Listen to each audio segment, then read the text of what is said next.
días. Bueno, me ha correspondido en esta oportunidad darles la bienvenida a este seminario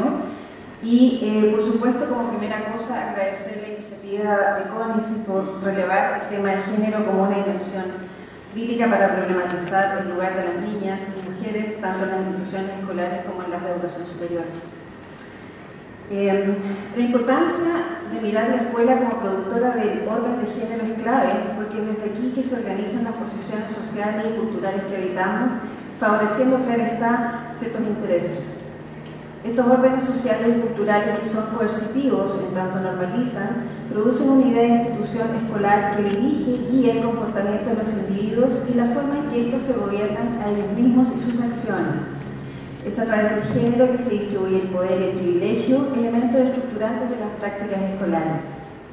Muchos estudios han demostrado que las interacciones entre género, sexualidad, clase, raza son centrales para entender lo que pasa en las escuelas, ya que funcionan como principios básicos, organizadores de las experiencias de los individuos y como consecuencia dan forma a las condiciones concretas de nuestras vidas. En este caso, me gustaría referirme en particular al caso de la pedagogía como una profesión que ha sido históricamente vinculada a una supuesta posición social ocupada por las mujeres. Como Michael Abel plantea, la historia de la enseñanza es la historia de la sexualización de la fuerza del trabajo. Por lo tanto, es importante problematizar los discursos feminizantes de la profesión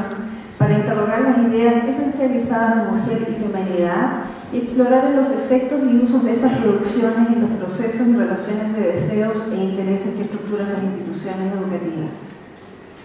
Para entender cómo se producen estas conexiones entre pedagogía y mujer, los movimientos feministas han relevado la distinción de lo público y lo privado como un tema político, ya que este modelo binario encarna el poder y la división de una sociedad sexista. El propósito de traer a la discusión esta distinción tiene que ver con cómo, a través de esta idea, se ha fabricado una posición de la mujer referida al espacio privado y doméstico, lo que influencia las formas en que las mujeres son pensadas y enseñadas en las instituciones escolares. La importancia de considerar la división de lo público y lo privado en los análisis de género, en los contextos educacionales, es porque provee de un marco para entender las funciones socializadoras de la escuela por un lado, y por otro las inscripciones de poder que perpetúan un orden patriarcal de la sociedad a través de la reinscripción de la idea de maternalismo como la forma en que las mujeres se relacionan con la pedagogía. En este caso en particular, lo privado y doméstico, que remite a la idea de hogar, produce nociones de feminidad que son perpetuadas en la escuela, que es entendida como una extensión del hogar. Para entender cómo las divisiones de lo privado y lo público operan en la actualidad, hay que especificar que el concepto de mujer que prima detrás de esta construcción es la que nos define como un fenómeno natural más que como una categoría a través de la cual se ejecuta una regulación social y cultural intensa. Producto de esta forma de pensar y conceptualizar la idea de mujer es que se producen las distinciones técnicas y formas de razonar tanto a hombres y mujeres. Por ejemplo, los datos generados por la encuesta CEP del año 2012 indican cómo los y las entrevistadas piensan la organización social y los roles asignados a cada género, en donde por supuesto que no es gran sorpresa de que un alto porcentaje, estamos hablando del 70%, indica que acciones como el tema de preparar la comida, lavar la ropa, realizar la limpieza de la casa y cuidar a los miembros de la familia que están enfermos son actividades que se realizan por las mujeres o debieran ser realizadas por mujeres. Lo importante de problematizar estas cifras tiene que ver con que el ocupar ciertos espacios sugiere el performar ciertos roles. Por lo tanto, el pensar que la mujer cuida a los enfermos, prepara la comida, supone una serie de cualidades que la disponen para poder ocupar este espacio: cuidadosa, preocupada, emocional, etc. Por otro lado, el espacio público, que sería aquel en donde se toman las decisiones importantes, estaría ocupado mayoritariamente por hombres y por lo tanto sugiere otro tipo de valores y disposiciones, como la racionalidad, la frialdad, el desenganche. Es este tipo de cultura dominante en relación a género que se socializa en la escuela. Por ejemplo, los niños crecen pensando que para ser verdaderos hombres tienen que lograr ser más inteligentes, más fuertes, más rápidos, más altos, más responsables que las mujeres. No creo que a nadie en esta sala le llame la atención, por ejemplo, que en la ausencia del padre se le diga al niño, sin importar la edad de este, ahora tú eres el hombre de la casa, lo que significa que él ahora es responsable de proteger a las mujeres de su hogar, aun cuando las mujeres sean adultas o más capaces que ellos. Estas formas sutiles de producir ideas acerca de quiénes son como hombres conllevan la devaluación del lugar de la mujer. Tampoco a nadie le llama la atención de escuchar frases que son más comunes en la escuela, ¿no es cierto?, de cuando están en interacciones de mencionar quién es niñita, cuando están algunos de los chicos ejecutando alguna cosa o llorando o poniéndose nerviosos, indicando, ¿no es cierto?, un descalificativo que remite a las supuestas cualidades y atributos de las mujeres. Nuevamente la pregunta es, ¿cuál es el rol de la escuela en esta socialización de género? En este caso, nuestras supuestas diferencias son marcadas como inferiores y es así como se aprende este orden en la escuela. Luego aparecen otras formas de responder a estas desventajas, también problemáticas, en donde se piensa que las mujeres debieran parecerse a los hombres, en términos de expresar los mismos valores asociados a la masculinidad verdadera, para poder obtener los mismos beneficios. Para volver a nuestra discusión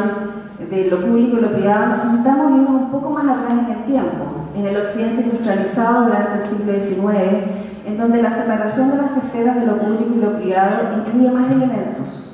El hogar era visto no solo como un espacio emocional, sino que también como un refugio moral para protegerse de lo que se veía como la inmoralidad del mundo público externo. Por lo tanto, las mujeres como guardianas del hogar también se convirtieron en las guardianas de la vida íntima y de la moralidad. De aquí también se parte con la idea del excepcionalismo moral de las mujeres. De estas mujeres, las mujeres como esposas eran excluidas de la política tanto en la teoría como en la práctica debido a su virtud y función en la esfera doméstica. A estas alturas, la distinción entre lo público y lo privado lo que hace es construir el dualismo entre la familia versus la vida política, llegando a nombrarse este periodo por algunas historiadoras como el culto de la domesticidad. Ahora, la feminización de la pedagogía ocurre en el siglo XIX con la expansión de la escuela pública que impone una presión económica importante en los gobiernos. De aquí la explicación que las mujeres ocupen mayoritariamente las carreras de pedagogía. Un dato relevante que para comprender esta extensión que se hace desde el hogar a la escuela se puede reflejar en los números de profesores y profesoras que ocupan las distintas trayectorias escolares y cómo esta composición cambia dependiendo de los niveles. No es, por supuesto, ninguna novedad de que la educación particular esté mayoritariamente compuesta por mujeres y a medida que vamos avanzando, ¿no es cierto?, a enseñanza media, sean los hombres los que aparecen también como figura relevante en la institución escolar. Por lo tanto, la transición de párvulos a educación básica y educación media muestra que hay una tendencia en la proporción de mujeres en estos segmentos del sistema educativo. A medida que nos movemos de párvulos a educación media, las instituciones se vuelven menos parecidas al hogar y por lo tanto las características asociadas con el mundo público, competitividad, eficiencia, segmentación, dominan el espacio escolar y por lo tanto aparecen más hombres como profesores. A medida que los y las estudiantes avanzan en el sistema educacional, las normas cambian. La competición es promovida más que los espacios amigables que se presentan en párvulos o al inicio de la educación básica, y los resultados medibles son más importantes que los logros por satisfacción. En otro ámbito,